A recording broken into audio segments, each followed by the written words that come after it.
Hello everyone, welcome to the weekly flyby. I hope you are well. This week's featured news is about Orbx, their surprising partnership with Eagle Dynamics, and the new map they are producing for DCS. We'll get there shortly, I promise, but first...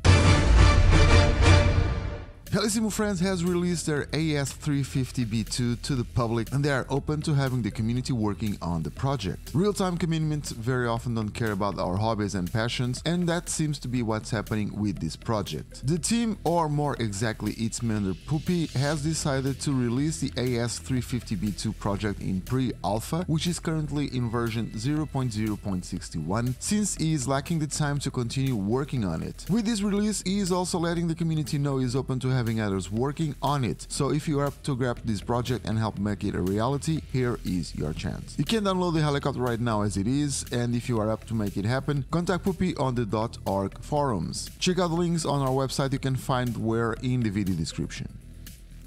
The biggest complaint about AirlandFS, and pretty much the only one I've seen from some that use it, is the fact that the software needs an external application to run and communicate with Microsoft Flight Simulator. Now this has always been less than perfect, and Fred Naar himself acknowledged it, but because of time constraints, he released the version we all know. Fred has been working on a new piece of software which will not require an external application. Instead, it uses WASM, the native Microsoft Flight Simulator plugin framework. If you have missed it before, WASM allows developers to create complex systems in Microsoft Flight Simulator, including custom flight models. This is exactly what High Performance Group is doing with their H145, for example. The new version is under testing and development, and there is no date of release yet, but Fred states it should be compatible with the upcoming native helicopter Flight Dynamics, which means it will continue being an alternative to the Flight Dynamics engine that Microsoft is working on.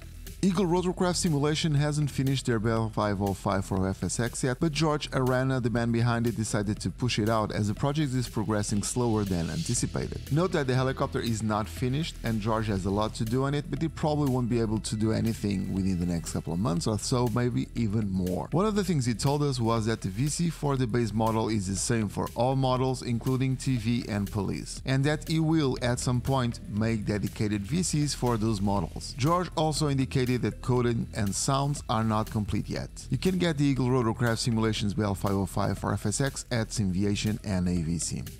There's a new hospital in London in Microsoft Flight Simulator thanks to charity scenery project, and this scenery is expanding the helipad network in London a bit more. Hopefully other scenery from these guys will be converted to Microsoft Flight Simulator so we can enjoy the team's work on at least the two major civilian helicopter sims. The Royal London Hospital is now out and all profits will again be donated to a charity organization. Please note that it's not possible to start on the pad. The charity scenery project team is hoping Microsoft Flight Simulator will make it easy and possible to add that feature to the scenery, and that happening we will get an upgrade for free. The team says that in real life the helicopter is stored overnight at Royal Air Force Norfolk. Start up there and follow the heli lanes to the Royal London Hospital. Check out the article on the website to find where to get it. Again, find the link in the video description.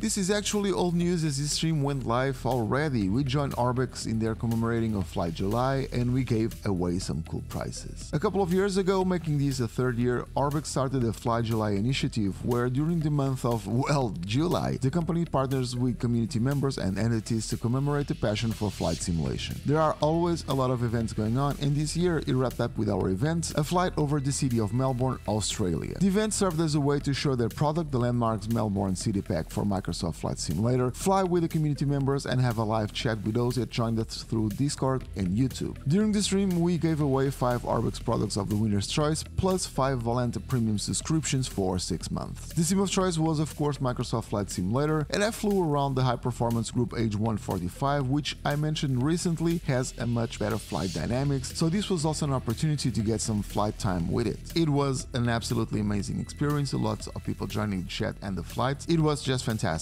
You can watch the video on demand of the stream on our YouTube channel. I have to thank Orbx, of course, for inviting me and allowing to give the community some cool prizes. So thank you very much, guys.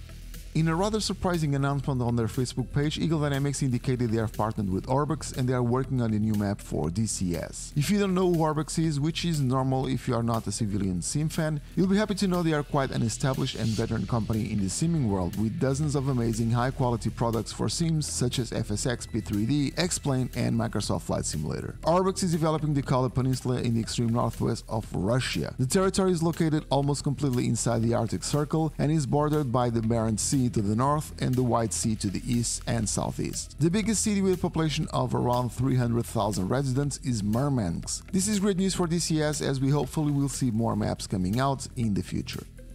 Good news for our friends across the pond, VIRPIL USA is a reality. The company now has a branch in the American territory, which should make things a lot easier for those that live in the US and also probably Canada and South America as well. In their post on Facebook, VIRPIL talk about this great news. A West branch is something that has been asked by the community several times before. VIRPIL USA is an actual entity and it's based in Tampa, Florida. According to the company, inventory will be held on location in our new warehouse, allowing for fast and convenient order shipping. The company also added that warranty, repairs and servicing will also be provided in-house at VIRPIL USA, facilitating quicker turnaround times and improved service. These are absolutely fantastic news. Congratulations to all the United States community. If you missed the previous episodes of the weekly flyby, you can check out the playlist. I will see you on one of those videos right away or next week for another weekly flyby. Until then, take care and fly safe.